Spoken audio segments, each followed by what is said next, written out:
Okay, so you've heard that saying, beauty's only skin deep, right? And ugly's to the bone. I never heard the second part of that, but I heard the first part. Oh, okay.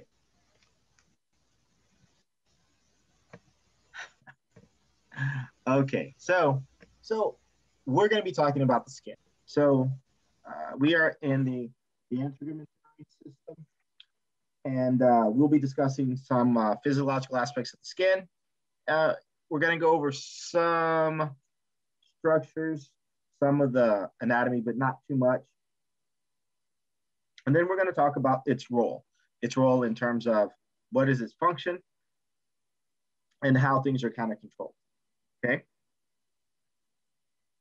So often we will go out and get tattoos, get makeup, we even shave, right? So all of that is stuff that affects our appearance, right? We use it to forms of making ourselves look more attractive or to get attention or, so on and so forth, right? So all of that is affecting the skin, right? So this is, you guys recognize the skin as an organ, and also, it's also a system as well too, right? Skin is one of the biggest organs that we have. It serves several functions. What is the main function that you guys know of in terms of the main functions? For skin? Yep, for skin. Thermal regulation and protection from outside elements. Okay. So we know it's there for thermal regulation.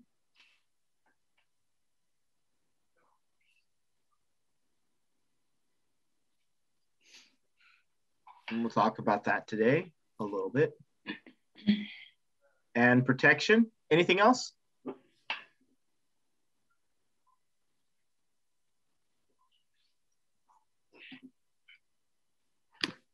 So getting rid of waste products. Okay.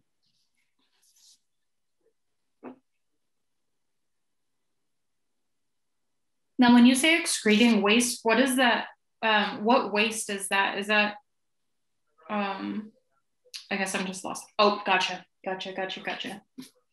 Well, sweat serves two purposes, not just sweat. He's also talking about some of the oils.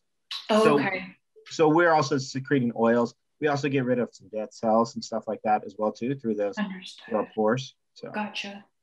But although we utilize them for things as well too, so they have multiple. Okay, so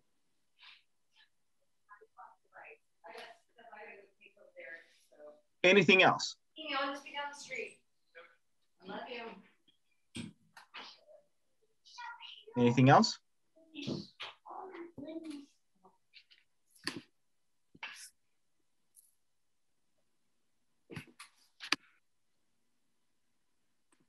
Not that you can think of.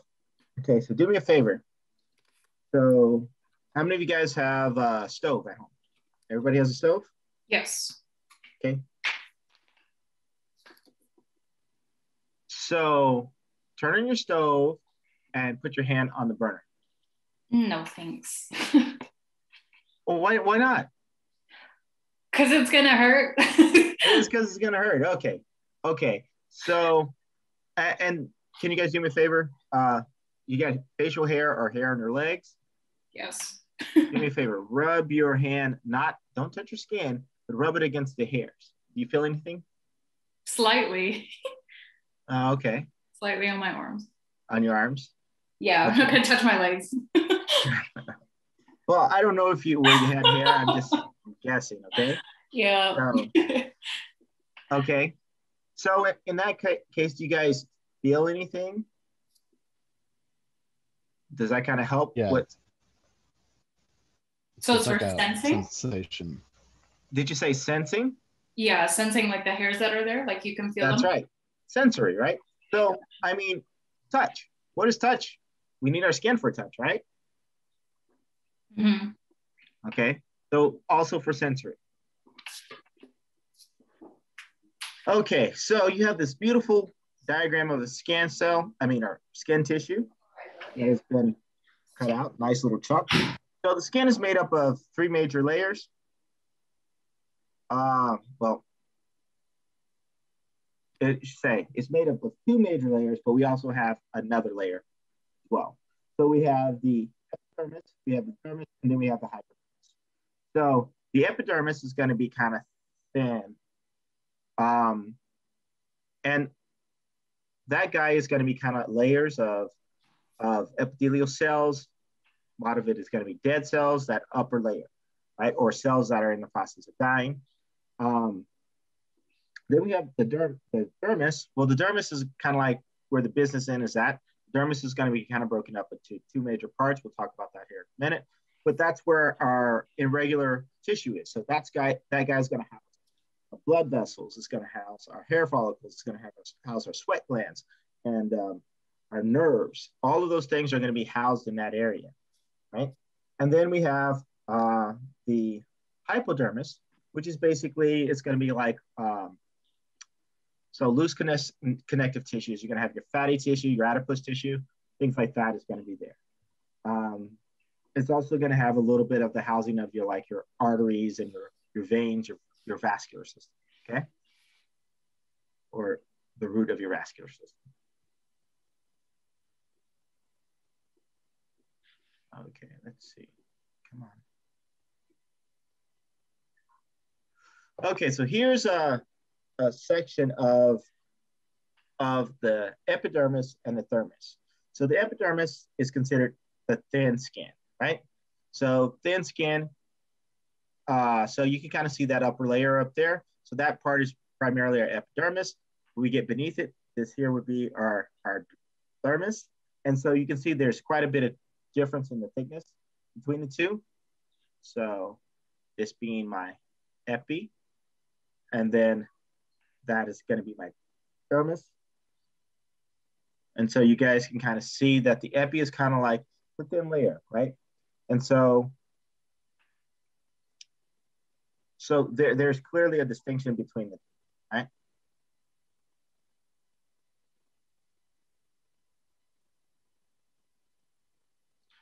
Let's see.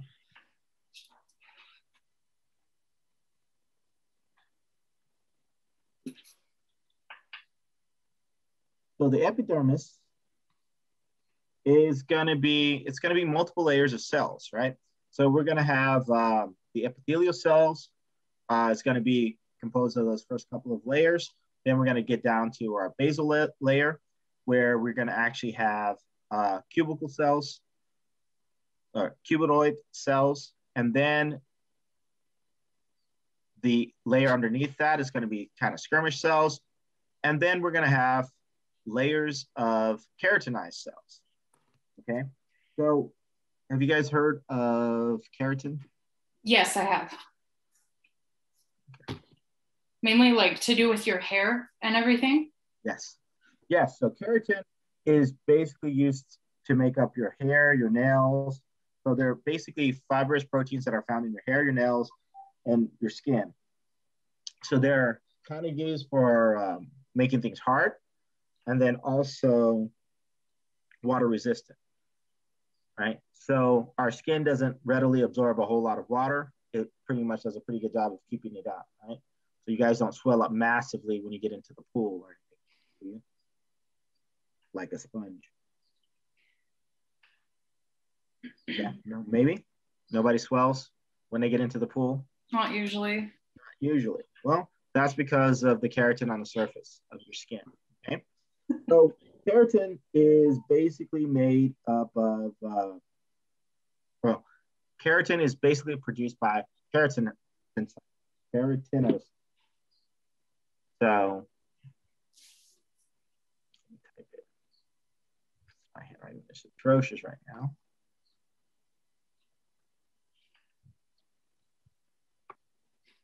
Okay, so keratinocytes are responsible for producing keratin.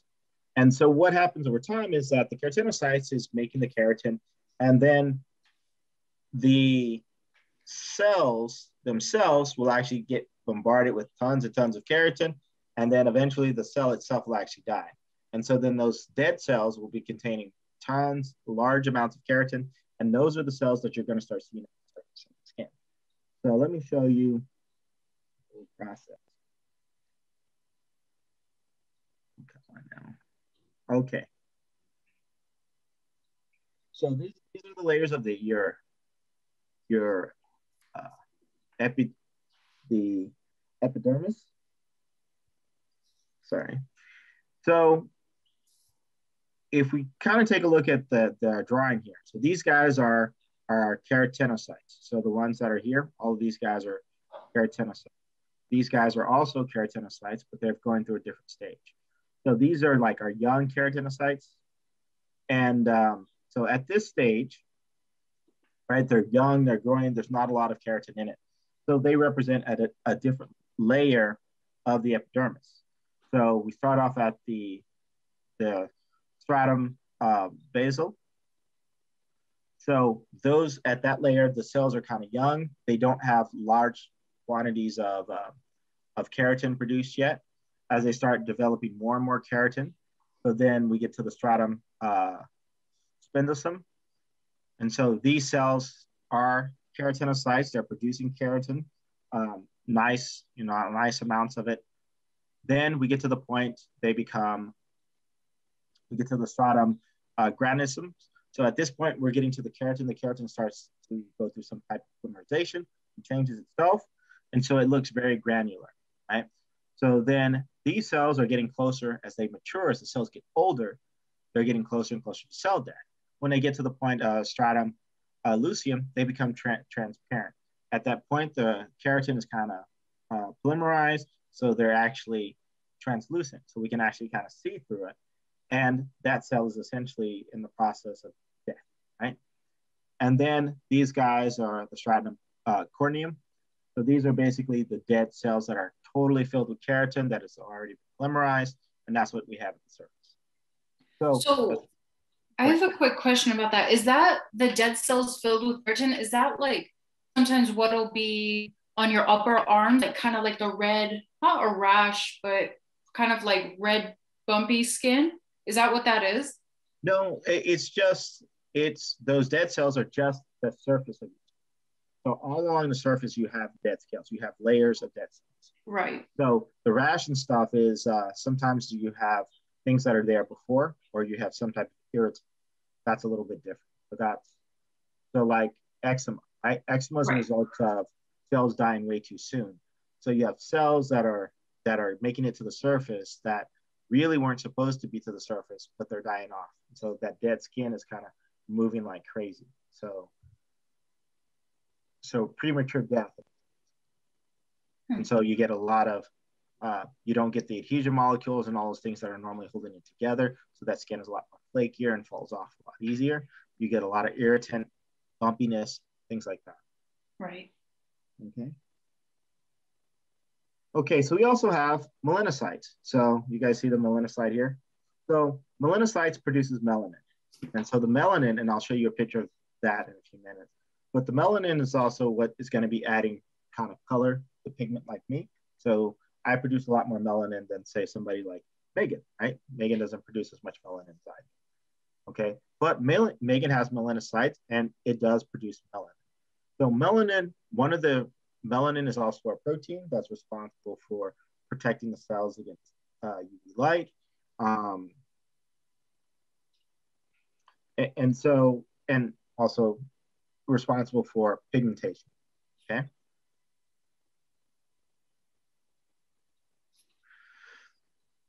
So, and then you see a couple of other cells and everything like the Merkel cells and the sensory neurons. And so you'll find these guys in the epidermis layer. Okay.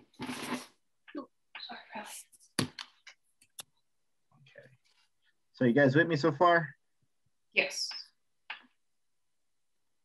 So Merkel cells are basically responsible for, so they're cells responsible for sensory. And they're like little receptors, so that are in the epidermis. And they often are connected. If you notice, it's actually connected to a sensory neuron.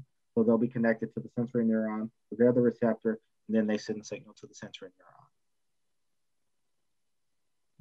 neuron.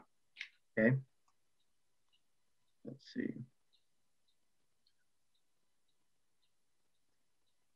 Okay, so this is just instead of the nice pretty picture, now you get actually a dissection of the epidermis.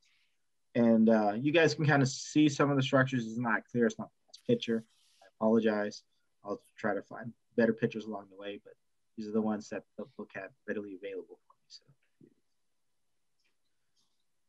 Okay, so the dermis is basically composed of two major parts, right? So we have the papillary layer, and we have the reticular layer. So the papillary layer is it's going to have fibrous material, and it's going to have some of the it's also going to have elastin, and it's going to be basically it's going to be loose areolar connective tissue, and that looseness, or that kind of spaciousness, and the fact that you have the elastins and collagen in it actually plays a part. Right? So have you guys heard of people injecting collagen in their lips? Yes. Why do they inject collagen? To make them look full and less wrinkly. Okay, so to make them look full and less wrinkly. And when you do that, have you guys played with your lips? Because our lips do have collagen in them, but not to the extent that people are injecting, right? Have you played with your lips before? Not filled with collagen, but I know that like they feel kind of like there's like a gummy worm in your lip, like it's really kind of stiff. So it doesn't feel like real lip. It doesn't feel like a real lip? Mm-mm. Okay. So the introduction of large amounts of collagen, what happens in that case, you get a lot more of those fibers that are kind of bundling together. And so it makes it a little bit stiffer, right? But like I said, your lips does have collagen in it, but not to the level that you get when you inject pure collagen in there, right? So, but if you feel your lips right now, how does your lips feel?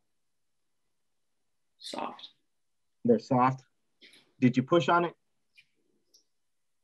It sinks in a lot. It sinks in a lot, but does it return?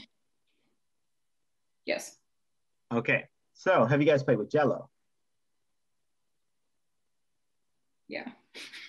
You poke Jell-O shots, right? So when you do that, what happens to the Jell-O? It creates an indent if you put your finger in it. Okay. Does it bounce back? Depends how hard you push. Well, of course. I mean, anything, it depends on how hard you push. You push your lips hard enough, you can leave a dent in their lips as well too, right? Yeah. Right.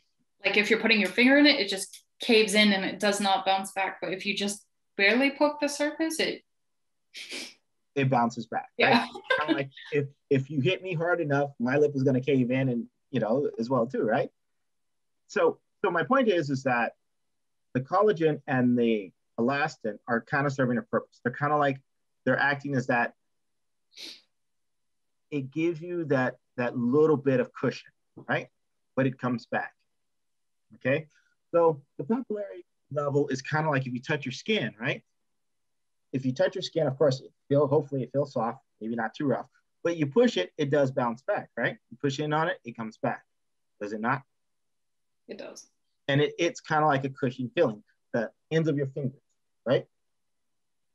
So that layer there is responsible for that flexibility, that pushiness, right? So because it's kind of that loose tissue, right? It's that loose connective tissue. It has fibers of collagen, and it has fibers of elastin, but it's not excessive. So it's making a mesh to kind of keep it in place, but it's not allowing you to sit there, and it's not firm, not so tight that it's, that you don't have any room for play. So it gives you a lot of room for play.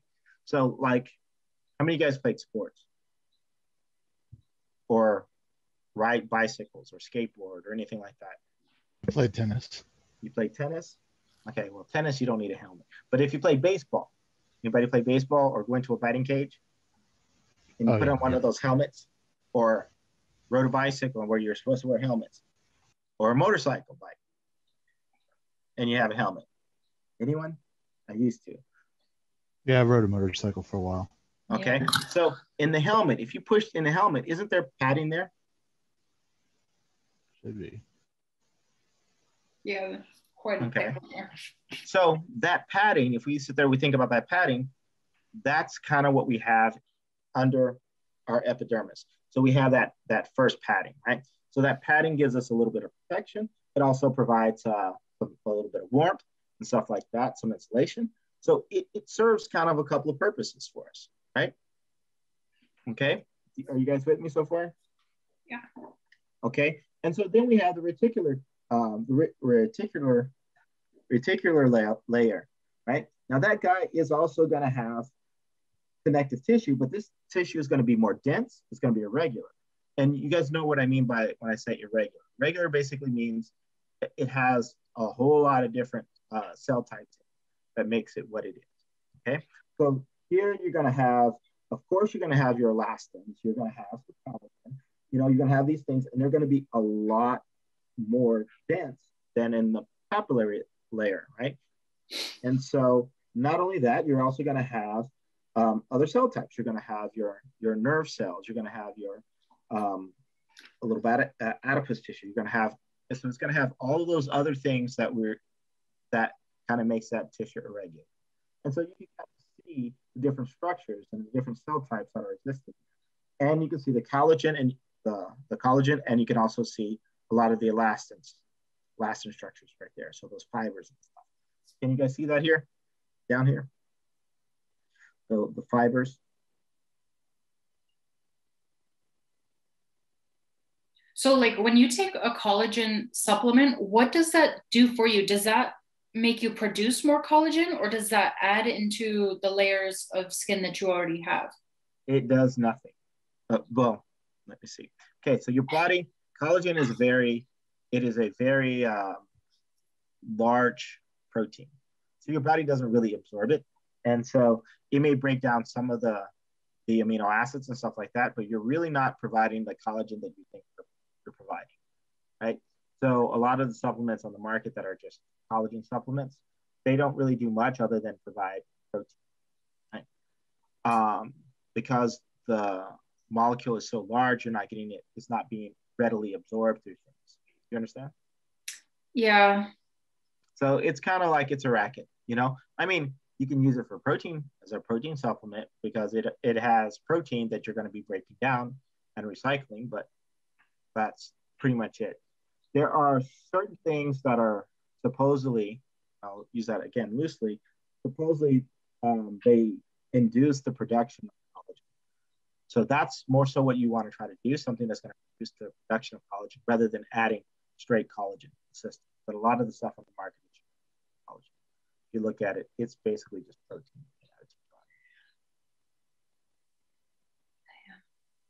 It's amazing how many, we'll talk about in terms of vitamins and stuff like that, right? So some of the vitamins, so some of them are, readily biologically available, meaning they're able to be absorbed, they're able to get to where they need to be, where a lot of them aren't. And so we'll be bombarding ourselves with tons and tons of vitamins, but a lot of it you're just going to pee out. You know, if your body's not making it, you know, it's hard to get it to where it needs to be. You know what I'm saying?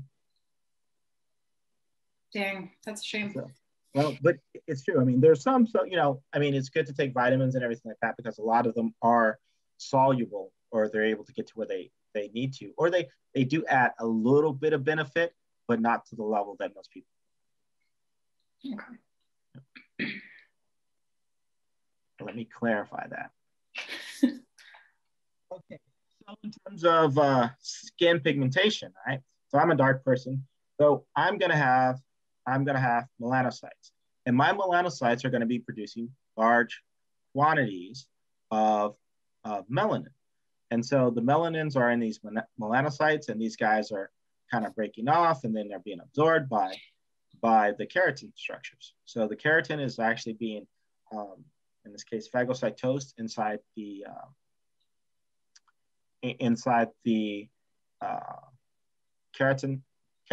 keratinocytes. And then, so then as these guys grow, then that melanin is also going to be going with it. And so as it dies, then that melanin is going to be broken, well, not broken down, but the packet of melanin is going to be more distributed throughout the cell.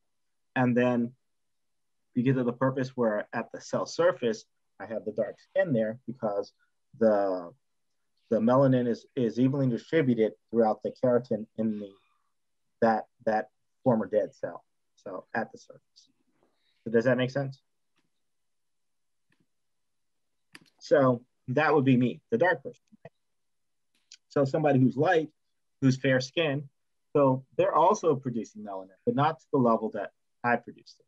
And so the same thing is going to be happening in their context is also going to be absorbed, but there's only going to be so much of it. So then their color distribution is going to be a lot less than mine, right?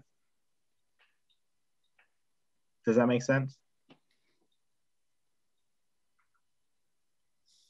Yes, no, maybe? Yes. So people who, I don't know how to word this, people who are labeled as albino, do they produce melanin or they have no melanin? Okay, so people who are albinos, there's two possibilities that's happening in their situations.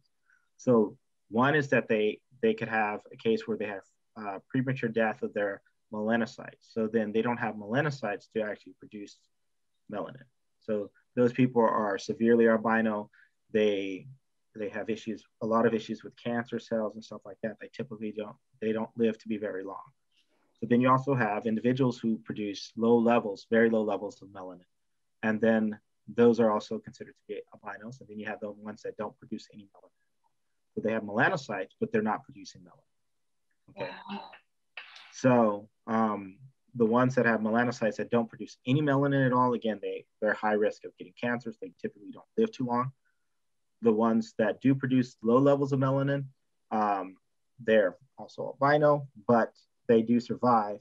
They have risk of cancer, but that's often they'll protect themselves from UV lights and stuff like that. Are they more prone to getting skin cancer? Yes. Okay. And it's like any cancer or just skin cancer that they're more prone to? They're mostly prone to skin cancer. Okay.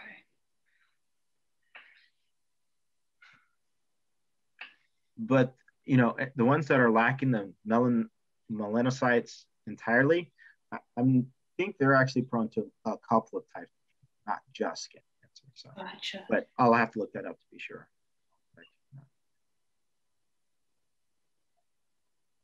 Okay. So you guys kind of see that process, right? So basically we start off with the keratinocyte, and then the melanocyte is basically going to be sending, a packet of goodies to it. Say, okay, so now this is what you need to put at the surface. Okay, so this is what's going to protect us from the sun.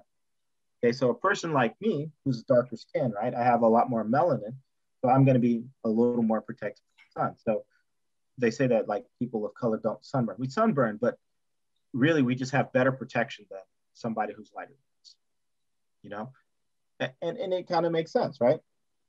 In that sense. So people that are typically in certain regions, they're being exposed to the sun more often, they're probably going to be producing more and more melanin. So my ancestors came from a certain region, which probably had a lot of sun. So in that case, where Megan, who's more fair skin, probably lived in a region where there's a little bit of sun. There wasn't as much sun. So as a result of that, her cells are not going to be producing as much as mine is. Okay. Questions, concerns, Cash?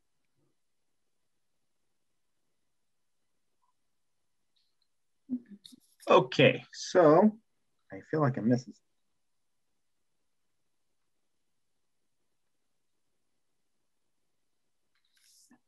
something. Okay, so in the case of, so this is an example of where we have melanocytes that are basically accumulating, right? So you guys, I don't know about you, but I get these little clear or little moles on me, right? And so on my skin, right? So I have if you look at me, my family, we have quite a few of them, but they're very flat. They're not elevated or anything like that. So they're not, in a sense, benign. So they're basically melanocytes that are kind of accumulating. So these guys are examples of melanocytes that are accumulating all the way to the point that you have a melanoma. A melanoma is basically a form of skin cancer that are a result of melanocytes going out of control. Okay, so you guys here, these guys would be benign. So they only grow to so big. They're like little dots on you, little discoloration of dots on your skin. Okay, so this guy I'd actually start worrying about because it's starting to get up, right? And then these guys are definitely melanomas. Okay, are you with me? Yeah. Okay, so anytime that you see the word OMA, OMA period or OMAS, so that just basically means it's a cancer. Usually the word before it tells you what type of cell it's a cancer of. So melanocytes are going to form melanomas, right? When they grow out of control. Okay. So everybody with me? You guys haven't fallen asleep yet? I think this is all pretty interesting. So I'm wide awake. Okay. So there's also individuals that have vitiligo. So vitiligo is basically you're getting skin discoloration. There's a couple of ways that you can get skin discoloration. So you can kind of take a look at this guy. He has these patches of whiteness right here. So basically these guys are not producing melanin. So there's a couple of ways why you wouldn't be producing melanin. So vitiligo is basically, in most cases, they're going to be people whose immune system is kind of fighting against them. So what they'll do is they'll actually go in and kill the melanocytes in that area. They're like, oh, it's out of control, let's kill it, right? And so they attack those melanocytes, and then as a result of it, you have no cells producing your pigmentation. So you don't have any colors. Okay? So that's one of the possibility. The other thing is that you also have an autoimmune response that causes it sends signals to tell the melanoma, hey, stop producing melanin, producing too much. So it'll stop producing melanin, so you have very low levels of melanin, right? So in one case, it's much harder to correct than others, and so there are cases of both that exist. So a lot of times you'll notice that a kid will actually start off with normal skin, right? Perfectly beautiful skin. And then as they get a little bit older, they start getting their white spot, get a little white spot around their cheek or on their arm or something like that. And then as they get a little bit older, they get more and more and more. And so in those situations, a lot of times it's the immune system actually killing those cells rather than impeding them. Okay. So does that make sense?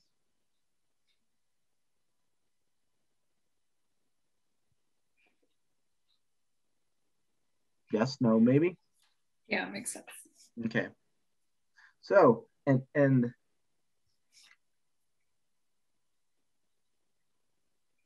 so it's funny, your book has made an interesting statement. It says neither albinoism nor vitiligo affects lifespan.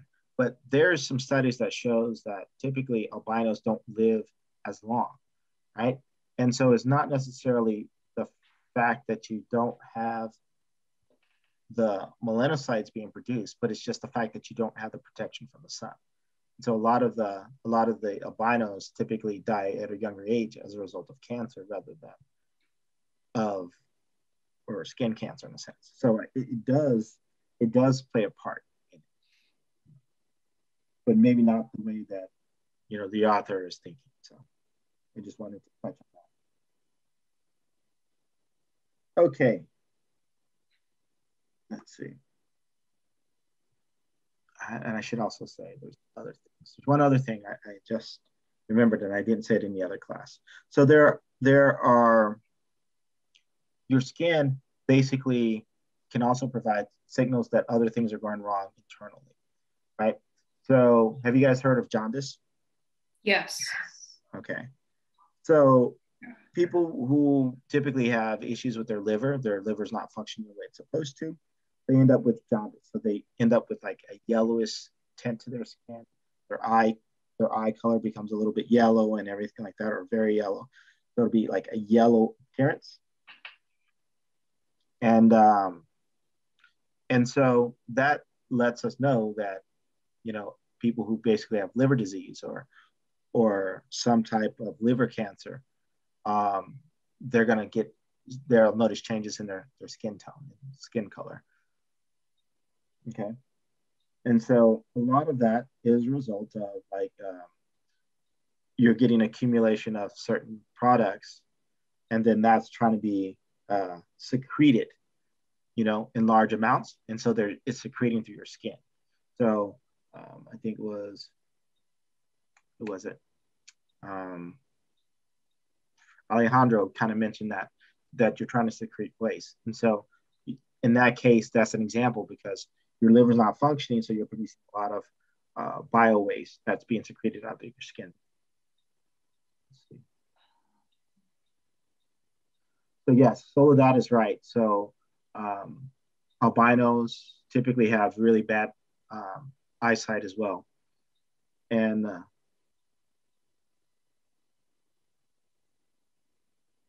so Soledad, so you say you look a little bit yellow. So have you ever been checked for liver function? So you should get that checked out, because it could be, you know, they could be a tie. Your anemia could be associated with something that's going on with your liver.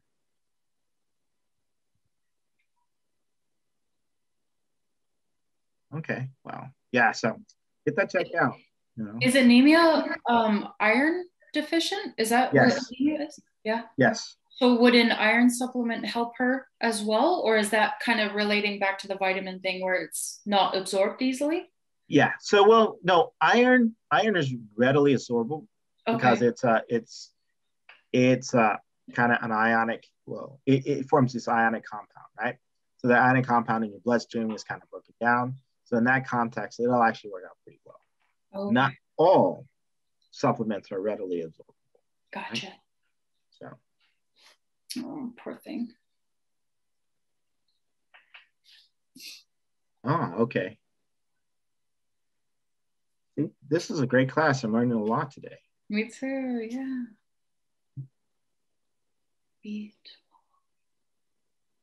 Okay, so Virago. Okay, so we also have, of course, the origin of the hair follicle, right? So we know that the hair follicle basically expands, it goes through all the different layers. So of course, it goes to the epidermis, it goes down through the dermis, and then it also is connected here at the epidermis, right? And we notice that we have this nice little gland here, the Sabaculus gland. So the Sabaculus gland is responsible for lubricant. Why do you think we need a lubricant there?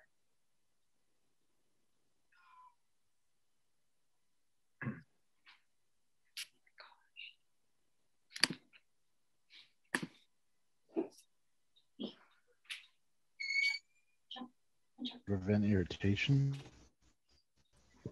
Okay, prevent irritation. So yeah, so to put like a pipe through another pipe, or connect a hose to a pipe. Yes. And had like a whole lot of trouble when you're like, and then you end up ripping the pipe or something like that. So in a sense, you're kind of doing that, because you have these little pores that are there, and you're growing this hair follicle through those pores, right? And so you're kind of using that lubricant to kind of help it make it a little bit easier for those hairs to get through those pores. Because if those hairs don't get through, what happens? You get ingrown hair? You get an ingrown hair, right? It starts curling on itself, and then all that stuff, and painful, right? So also, what happens if you pull your hair? Like I like tugging at my little beard, and then occasionally I'll get that white hair that I want to pull out. How does that feel? Do you feel anything when you pull out a hair? Yeah, it hurts. It hurts. Why does it hurt?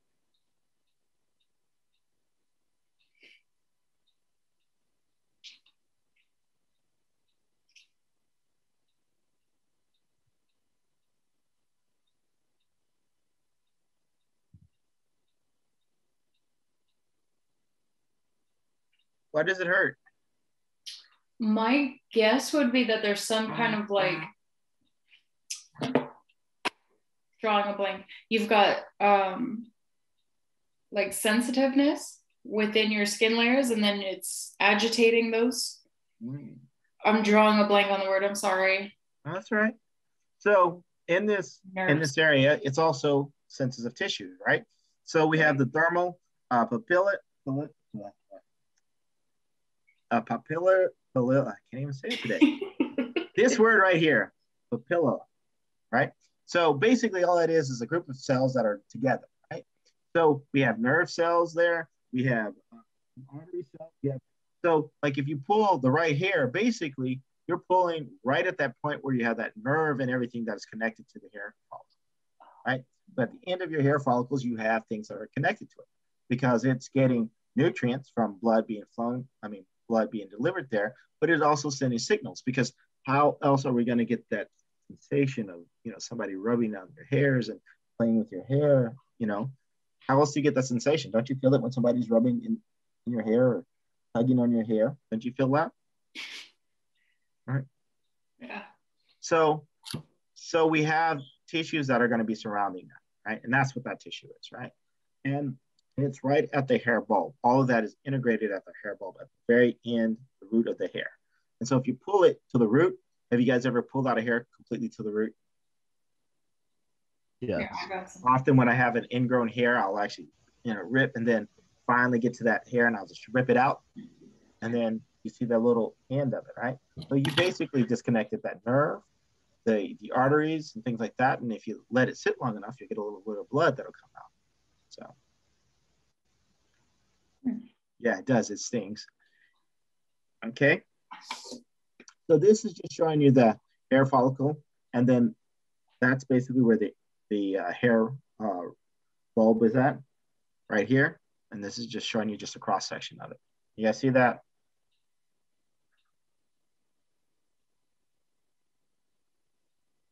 Yes. Okay. So your nails, right? So here is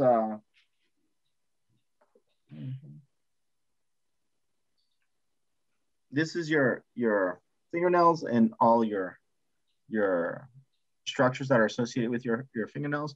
And so again, the fingernail is the nail itself is going to be made up of what? Keratin. Keratin, right? So at the end of the day, these guys are just dead cells, right? So because it's keratin inside of these dead cells. And that translucentness, aren't our nails pretty translucent?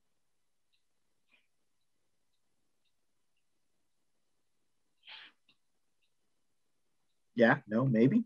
Yeah, I know. Yeah, so they're pretty translucent, right? And so we know that when we talk about the epidermis, right? We have that whole layer. So here you have a really polymerized layer of your keratin where you're still at that translucent layer, right? And so you kind of see through it. But you also see kind of fibrous. Have you looked at the way your nails grow? Don't they have like little lines going through it? Do you guys see that? Or is it just me? I never noticed that until right now. Okay. So that also kind of helps you understand how in this case, this orientation is going to be growing. So you're going to have nice linear type of growth, long fibers that are going to be associated with that. Okay.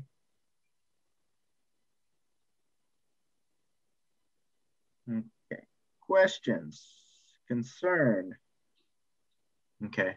And so we call this guy, I had an ex who would always mess with me about is it cuticle, nail cuticle? Isn't that what it's, it's like the skin right here. Yeah, it's like that clear layer, right? Yep. After and where the nail starts. Yeah.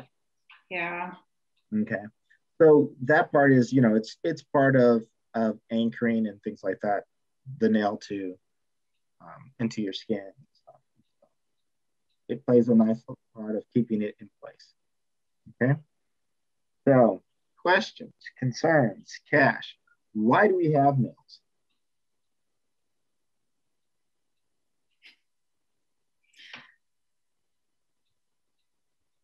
Why do cats have nails? What do cats use their nails To attack and to catch their prey. for? Okay, Fine. so would you say protection and for hunting, right? To fight off predators. So they use it to fight off predators and to hunt. Okay. So why do we have nails?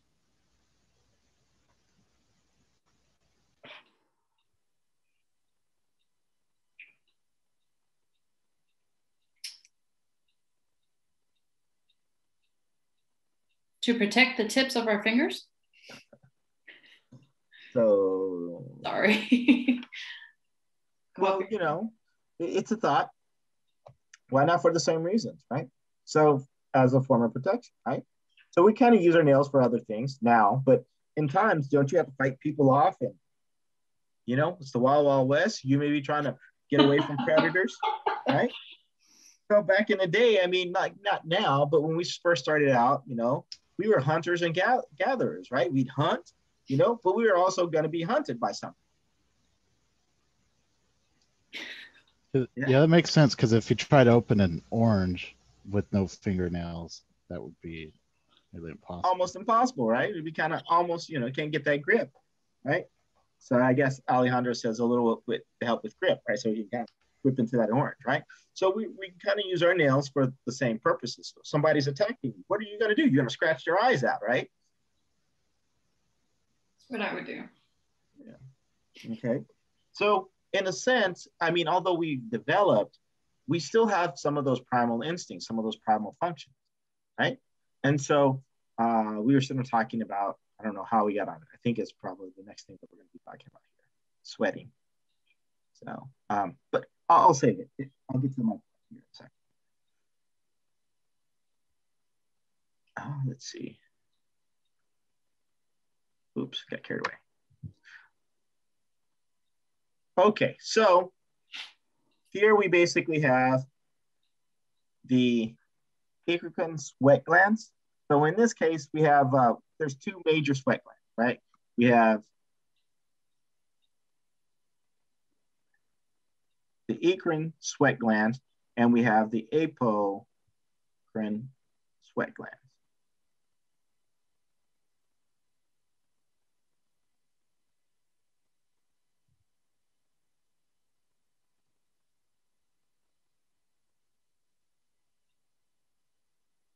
Okay, this guy is associated with like hairy areas.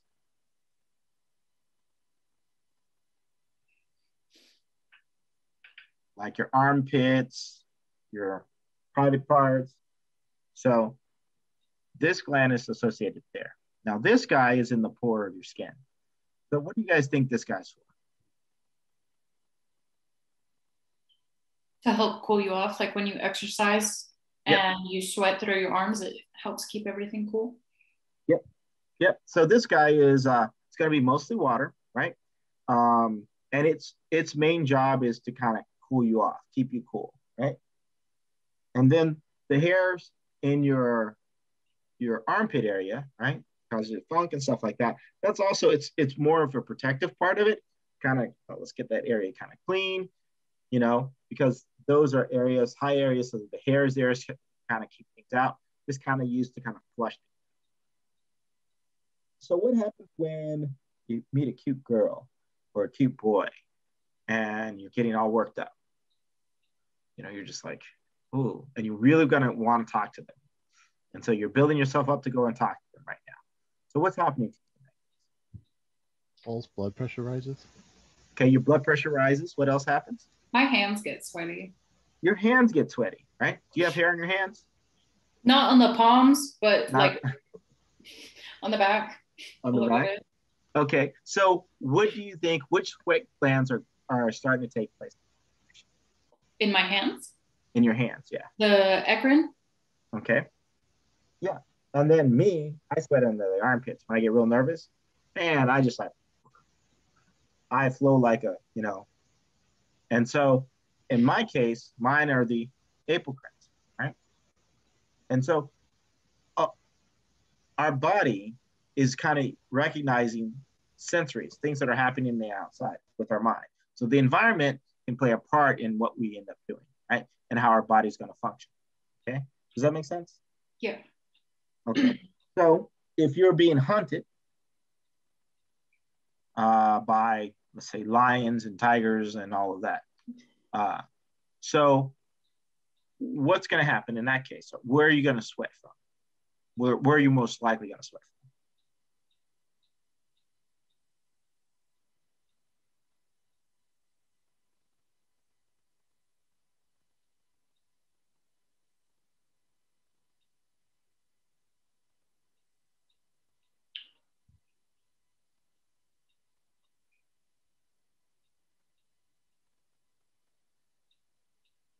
You guys have never watched those movies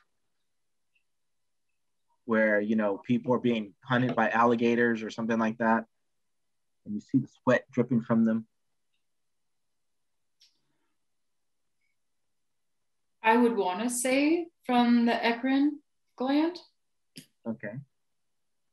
The chances are you're probably sweating from both, but you're going to probably get more sweat. You sweat more from your apocrine gland, so heart, forehead, and stuff like that, which would be, yes, because your hair is located there. Oh, that's right. Okay. Yeah. So this guy's going to have more abundance of sweat. This is more routine sweat. You know, it's just like constantly trying to cool you down, keep you, you know, the right temperature. This one is more nervous, high abundance sweat. Does that make sense? Yeah. Okay. This guy's going to have a lot more. It's going to be, in terms of, it can be salty. There's going to be a little bit of salt in it, but it's not going to be as much. It's going to be under your armpits or your forehead in this area, you know. So this guy's going to be a lot more salty. So this guy has a lot more waste and water release, and this guy has just a little more water than waste release. Does that make sense? Is that why there's an odor when people sweat from those glands? Yes. Yes. That's why we get all funky. Yes. Gotcha. Yeah. And then it's also where we also will get a lot of accumulation of bacteria, and that helps with that odor as well, in the case of this guy. But that's also part of the reason why we sweat heavily there. Try to help get rid of that. Right. Okay, so let's get to, so we've kind of talked about the function. So we've talked about protection. So nails are kind of like there for protection, you know. And then what is hair for? Why do we use hair? That's a protection from the sun. It is a protection from the sun, yes. And it's also kind of helped us. Why was it, and somebody asked me this earlier, why were we more hairy when, let's say, before we evolved, right?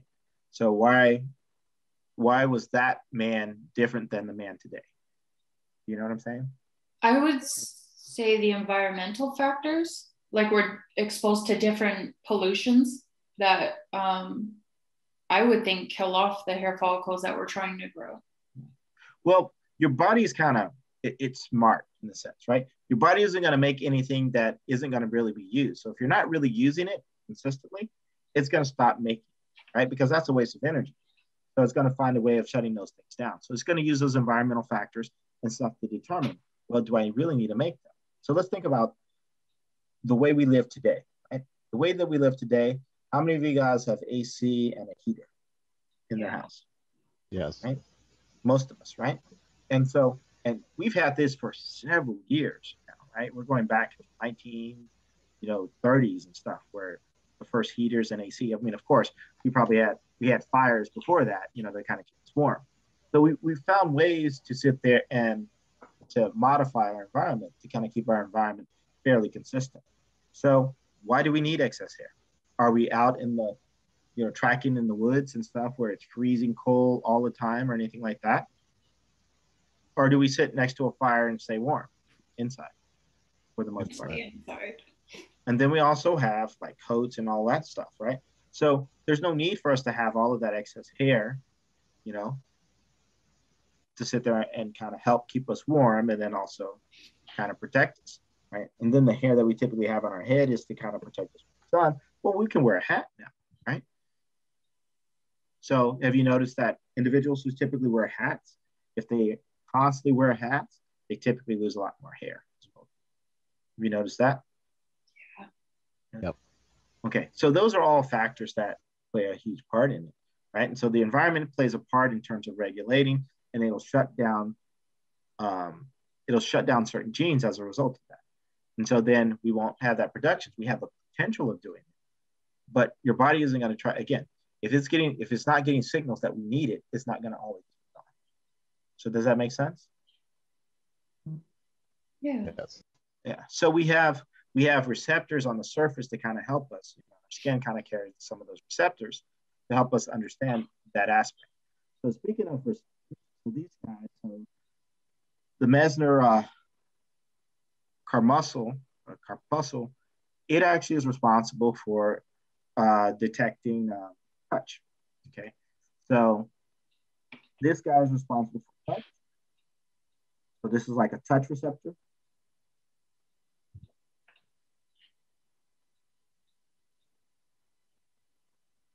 And then we have another one called a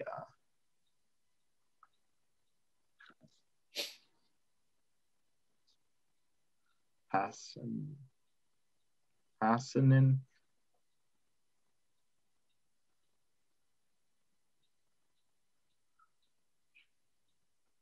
Corpuscle.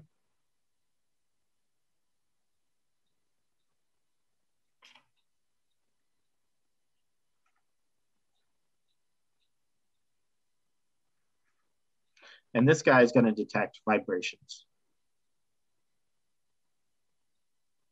So how many of you guys, your cell phone? I always have my cell phone on vibrate, but I feel when my cell phone vibrates, because it vibrates the bench. And then I feel that.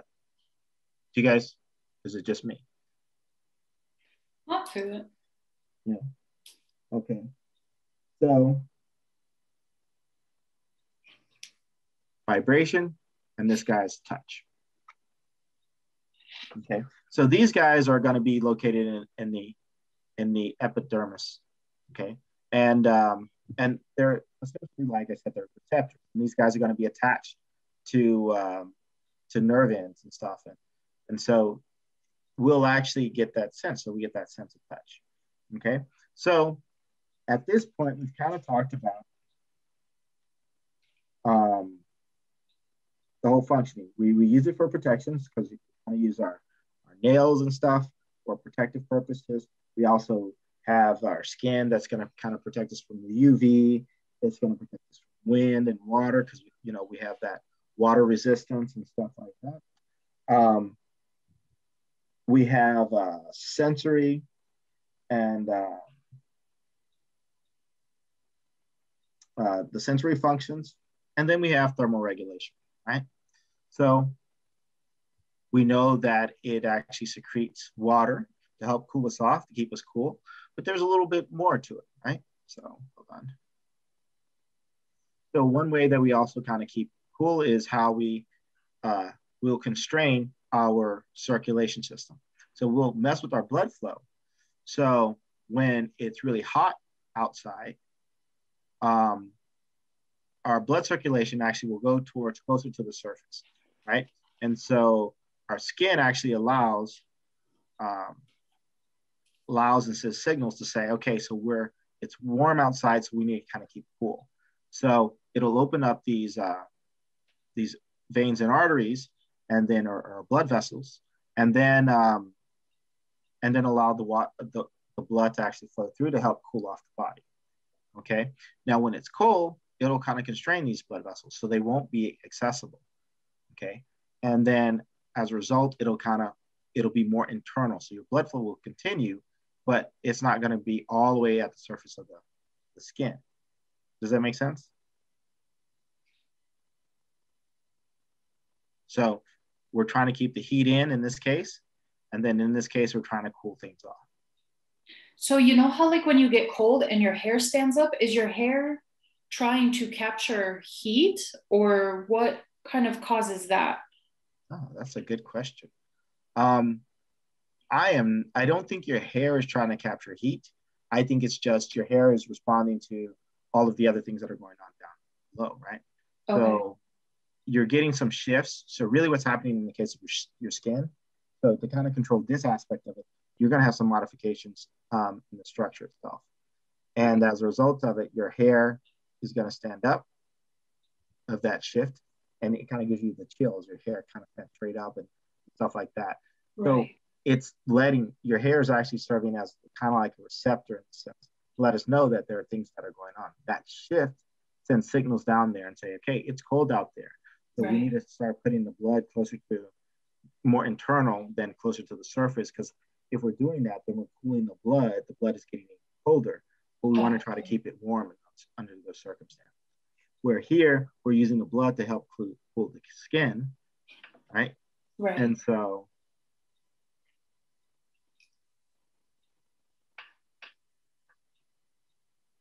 okay, so does that make sense?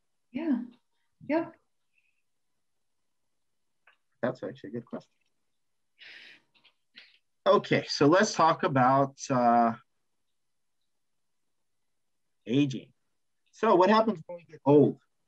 You get wrinkles. We get wrinkles, right? Yeah. So how many of you guys have elastics in your shorts? And how many of you guys have shorts that you've had for like 20 years or 10 years or something like that? Anybody? Yeah. Like 4 years maximum. 4 years max? Okay. Well, if you have shorts for a very, very, very long time, and you guys know the elastics in your shorts, what happens to that elastic over time? It wears out and then your shorts are just loose. Okay. So that's the same thing that's going to be happening with your skin, right? So it's going to start losing its elasticity. And so then it's going to be really loose, right?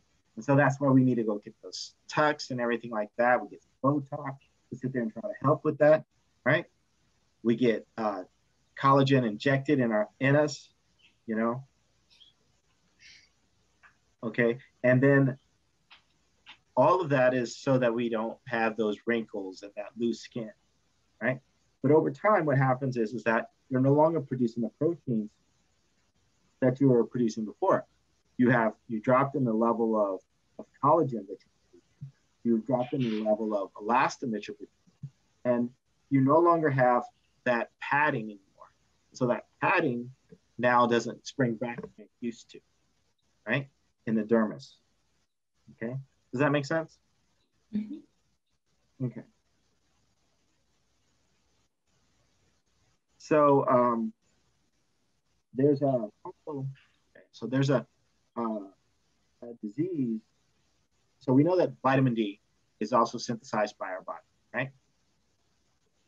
So vitamin D synthesis. So if you get a little bit of UV exposure, you're supposed to get a little bit of sun every day. The reason why you're supposed to get a little bit of sun every day so that you produce vitamin D. It's actually vitamin D3 specifically that you're going to be producing. And so it helps in terms of bone formation and stuff like that. So there's a disease called rickets. It often happens in kids that don't have enough vitamin D in them. And these kids, they'll become bow-legged, their arms will be kind of bowed out and stuff like that. They'll be misformed, misshaped. And so it's very painful and stuff like that because since it's bowed, it's the form isn't correct. When they walk, they have a lot of pains associated with it. And so over time, it causes very, very severe pain in individuals. And so, it's important that we get our vitamin D. And so we supplement it. I mean, and they've been supplementing milk with vitamin D for a very long time. So you guys know milk has vitamin D, right? Vitamin D enriched. You guys see that on the side of your milk? Yeah. Yeah. So, and that was done early because we wanted to ensure that kids would develop appropriately because of that. So as we get older, we also get vitamin D deficient. And so often we'll try to take supplements and stuff like that. But a lot of times the best supplements are like just the foods that we eat. So now, like I said, we supplement it a lot with our milk, or we'll have orange juice that will be vitamin D enriched. And so we find ways of supplementing with other foods. And if we supplement it with other foods, that means we're internalizing a lot of those foods. And we're kind of playing on where some of the things those foods have, though, in terms of the bioavailability and whether or not it's going to be able to get to where it needs. So we often will use supplements as means to try to fix some of those situations. And sometimes it works. Vitamin D works pretty well. So that vitamin gets to where it needs to get to muscle. But other supplements, we just can't eat, right? So if you guys take a look at, how many of you guys take a multivitamin? Yeah, definitely. So if you look at how much your body needs and how much is in that vitamin, one of the reasons why often it'll be like 500% the daily allotted allowance, right? One of the reasons why it's 500% of the daily allotted allowance is because it's really hard for it to get to where it needs to be, okay? So the best thing for you to do is to get sunlight rather than to go and take that supplement, because that supplement is stemming from the central point of the stomach, right? Where the sunlight is giving you your whole body. You know, your whole body's getting sun. So all of those cells are going to be activated to sit there and try to synthesize vitamin D, where everything is coming from one source in your stomach, and some of it's going to get it. Does that make sense? That makes a lot of sense. Okay. Wow. Okay. So now we get to talk about certain diseases and the system. So we have, of course, we have cancer. So we all know about cancer. Cancer is what again in general? What'd you say? You kind of cut out? Cancer. What is cancer? It's a deformation of cells, right? Yes. In what way? So what do you mean by deformation? There's an overproduction of cells. Yes. And it's not listening to how did you word it the other day, when like other cells are trying to come in and regulate it, it just doesn't listen and overgrows and overstimulates everything? Yeah. Yes. Okay. So cancer cells basically are cells that have kind of gone out of control. So they're sending out the wrong signals. They're not differentiating the way they're supposed to. They'll go to other areas and screw up other areas because they're just like pumping out garbage, right? So they're not receiving the signals, nor are they are sending signals, but they're not sending the right signals. They're sending all this craziness, okay? And so, but it's that overgrowth, right? So here, these guys are, so this guy is a basal cell carcinoma. So this basically is again, OME, cancer. So it means cancer, right? So basal cell carcinoma, so it's basically a basal skin cell that is grown out of control, right? And so as a result of that, you start getting, it becomes elevated. It looks like it's kind of lacerated. You get veins and arteries starting to form where they're not supposed to. So cancer cells want to make sure that they get fed, right? And so they want to make sure that they get oxygen, because they're really taking up a lot of the body's nutrients, because they're trying to keep themselves growing, and they're growing out of control. They're growing much faster than what they're supposed to. So they're just kind of like, okay, we're going to steal all of it. So they start making these things happen, this environment, so it enriches them, right? And so you'll notice these guys are starting to form those little vessels, right? Those blood vessels. You see that? To make sure that it's getting what it wants. So doctors have found out that if you kind of find a way of limiting or minimizing that, you can actually kill that carcinoma, right? Because without nutrients, guess what happens? Suffers. It starves, right? It dies. So, and that's what they try to do. They're trying to find ways of killing cancer by killing the cells, by starving the cells. Okay, so this guy is a skirmish cell carcinoma. So you guys are familiar with the skirmish cells because we talked about the skirmish tissue, right?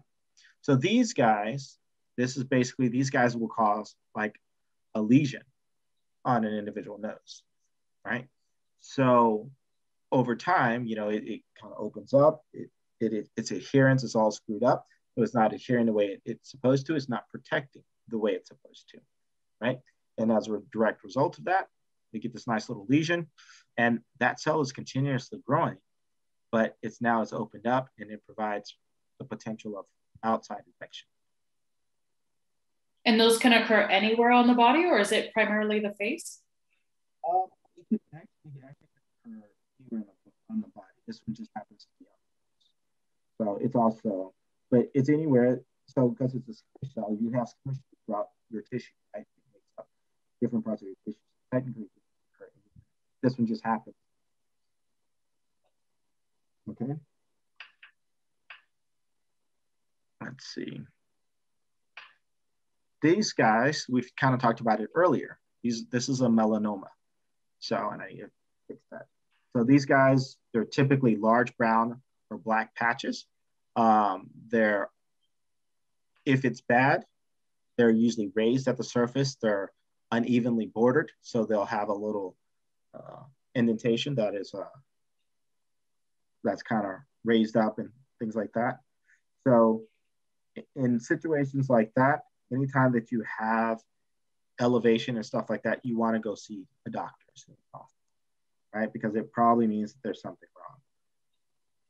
Okay, and then the color, right? And if you see continuous growth, so if you notice that it started off as a little pimple, and then a week later that pimple looks like it's getting, or not a pimple, a little mole, and then a week later it's getting bigger, and then it's getting a little bit bigger and it's starting to elevate, then you want to go to a doctor. Okay. Let's see. So this is eczema. So eczema is just basically it's inflammation, and it's inflammation that is resulting in the early skin death. Okay, and so this happens to, like, it can happen at all ages. Anyway, I have a friend who has a really, really bad case of eczema. And so you get that red, flaky rash. And so you kind of mentioned those. That's probably rather than, okay. And you're going to get swelling. The skin's going to swell, it's going to flake, and you're often getting bleeding as a result. Okay? And so that means that in a lot of cases, you're having that those inflammation points are starting to kill those cells on the surface. And then you're getting more than just that upper layer, you're getting to that next layer where those cells are still viable and alive. And so you're starting to get into the other areas as well. You're starting to go from that epidermis to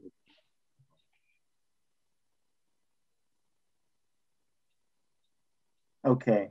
Let's see. Acne. Okay, so we've kind of talked about pimples before. So here's an example of a pimple forming. So what typically happens is that you get your hair follicle and everything like that. Somehow this follicle ends up getting clogged, and then you're just producing oil, and then you're just continuously producing more and more oil. As the oil is producing, your bacteria is starting to take advantage of that oil that's being produced, because it's not being cleaned out. That's partially what that oil does, is kind of help clean out that. Now it's clogged, your bacteria is just eating up that oil, and it's going to grow, and you're going to get bacterial growth. As a result of that bacterial growth, you're going to get inflammation, and then so your signals are saying, hey guy, something's going on. So it's going to be nice and red and puffy, and then gooey on the inside, and then it's going to start elevating more and more and more, and then eventually become along and pop it, right? Okay.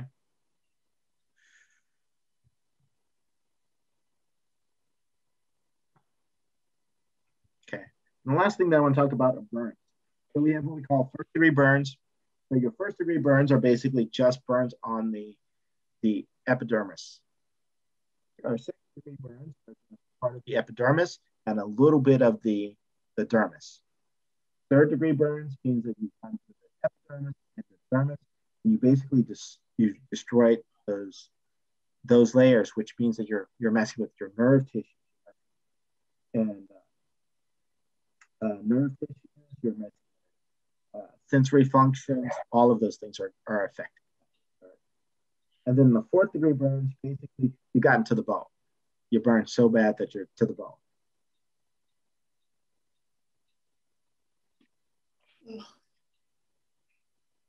So, have you guys cooked chicken?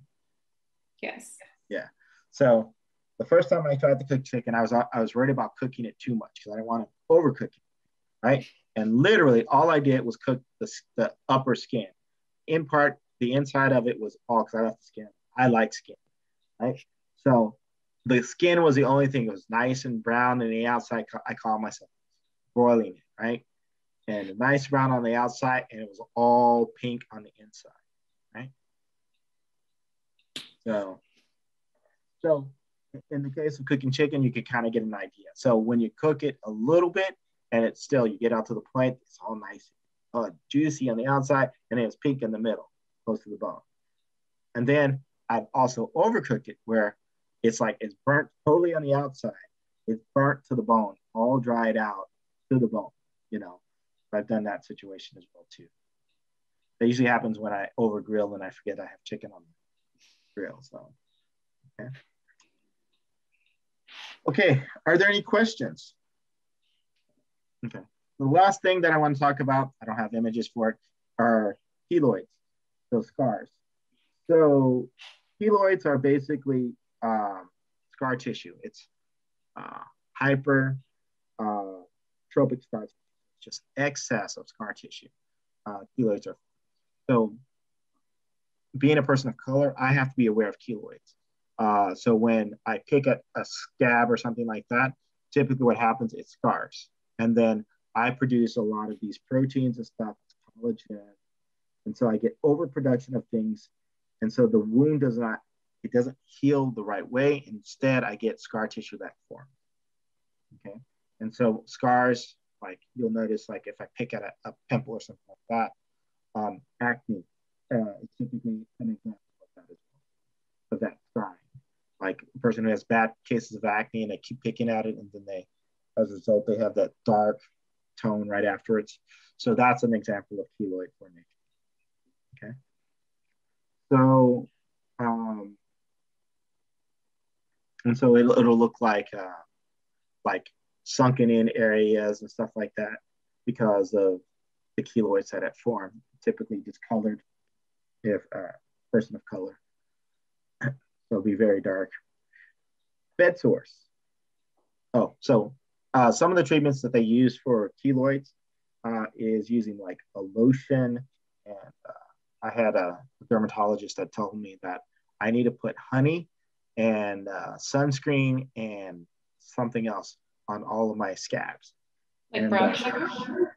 It was honey, sunscreen, and what was it? It was an antibacterial cream. Oh. Yeah.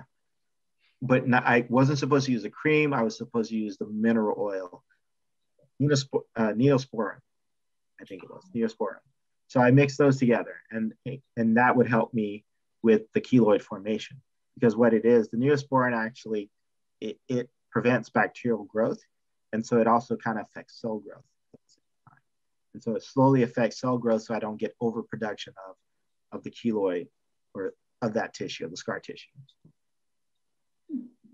But I was too lazy and I didn't do it. I'm hard-headed.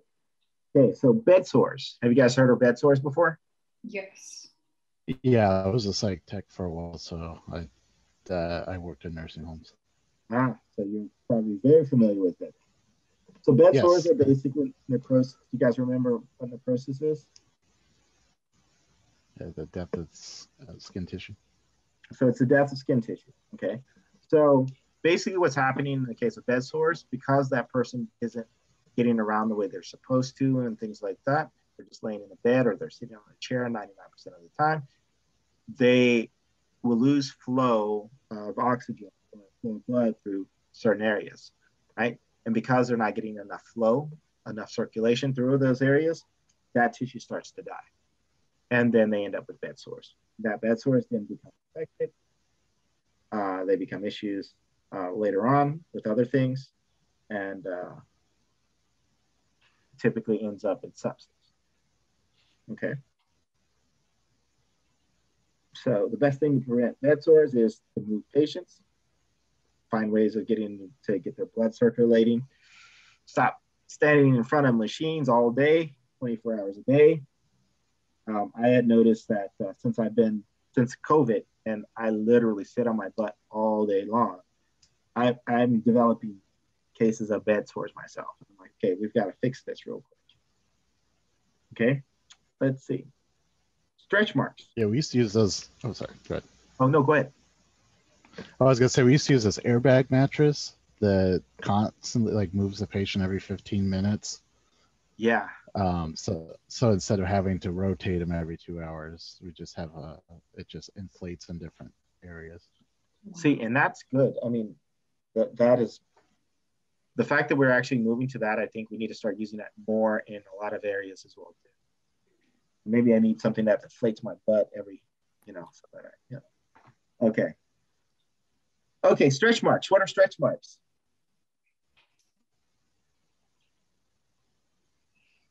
Isn't it where the skin has to grow too quickly and it's kind of thinner? Yes. So we're basically getting a lot of rapid growth. And because you're growing so fast, what happens is that we overstretch that skin. So the elastins and the collagens, those fibers are actually starting to break and stuff. But you're not producing enough of them in time. And so it kind of loses that elasticity. So there's a point where we just start to lose our elasticity as well too. So if we get too buff too fast, or we gain too much weight during puberty, we can also end up with a lot of stretch marks. Or if you get pregnant. Okay. Let's see.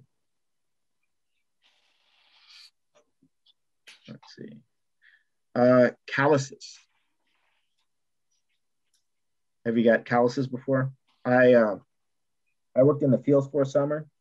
That's when I decided I'm definitely going to college after one long summer in Texas. And I remember we would chop cotton. We'd go out and chop cotton and stuff like that. And man, my hands, they were all calloused and stuff like that. It was so painful. You guys know what calluses are? It's a buildup of skin to form protection, right? Yes. Yeah.